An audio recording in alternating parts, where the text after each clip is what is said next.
हरदम गिरधर नागर, रटती हरदम गिरधर नागर। भक्ति की कैसी छलके गागर, रटती हरदम गिरधर नागर। प्रीत कोई लगती पुरानी है, साफ मन तन के काले की, साफ मन तन के काले की। वो मीरा हुई दीवानी है, कन्हैया मुरली वाले की, कन्हैया मुरली वाले की।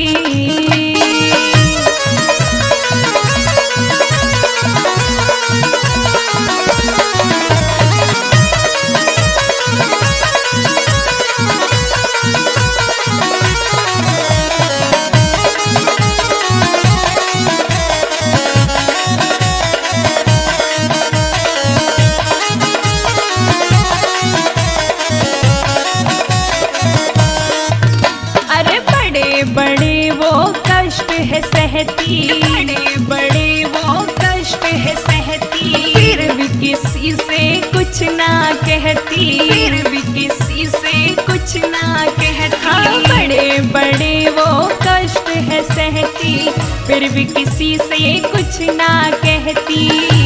ये कैसी अमर कहानी है, घूंट भरी विष के प्याले की, घूंट भरी विष के प्याले की। वो मीरा हुई दीवानी है, कन्हैया मुरली वाले की, कन्हैया मुरली वाले की। जय हो।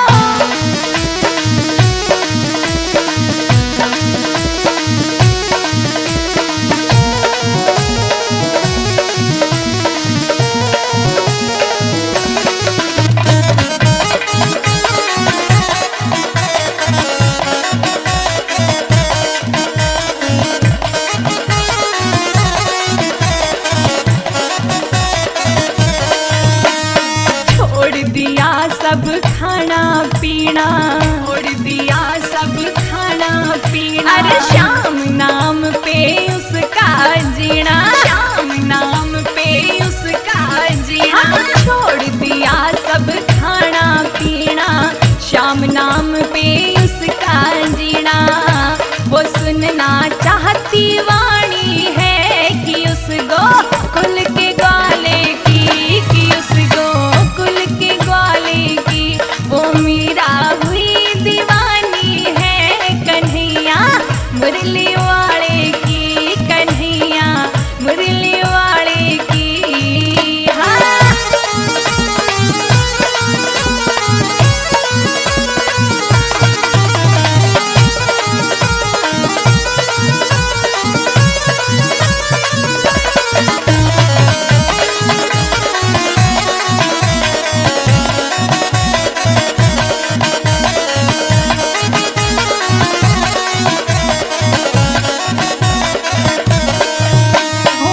प्रियंका ये भजन सुनाए, प्रियंका ये भजन सुनाए।